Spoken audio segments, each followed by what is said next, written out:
స్థానాల్లో తిరిగి కూటమి గెలిచే విధంగా మనందరం కష్టపడాలని ఈ సభాముఖ కార్యకర్తలందరినీ కోరుకుంటూ ఈరోజు నేను చూసా అద్భుతంగా నన్ను ఆహ్వానించారు. వాస్తవంగా చెప్పాలంటే ఈ మధ్యన అంత అద్భుతమైన కార్యక్రమం ఎక్కడ చూడలేదు. దానికి నేను మీ అందరికీ రుణపడి ఉంటానని కార్యకర్తలందరికి తెలియజేసుకుంటూ వెనకాలన్న చివరి కార్యకర్త చివరి వ్యక్తితో ఫోటో దిగిన తర్వాతనే నేను మళ్ళీ తిరిగి అమరావతికి వెళ్తా. సో కంగారు పడద్దండి. 2000 మంది నుంచి 5000 మంది అయినా నో ప్రాబ్లం.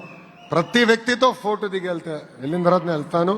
దయచేసి ముందల మహిళలు రానియండి, ఒక్కొక్కరు వచ్చి ఫోటో దిగిన తర్వాత వేదిక ముందల నాయకులందరూ రావచ్చు. ఏంటమ్మా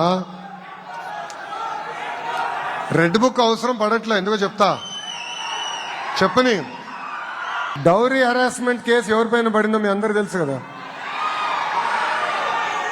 అరే సొంత కోడల్ని వీళ్ళు బాగా చూసుకోలేరబ్బా, వీళ్ళు పెద్ద నీతులు చెప్తారు మైకులు పట్టుకుని. మంత్రులుగా చేసిన వాళ్ళు ఈరోజు మహిళల్ని నేర్పిస్తే పరిస్థితి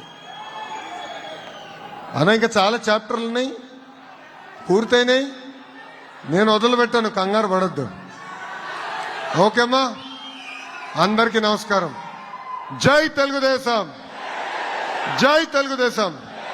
చంద్రబాబు నాయుడు గారి నాయకత్వం, చంద్రబాబు నాయుడు గారి నాయకత్వం. జోహార్ అన్న.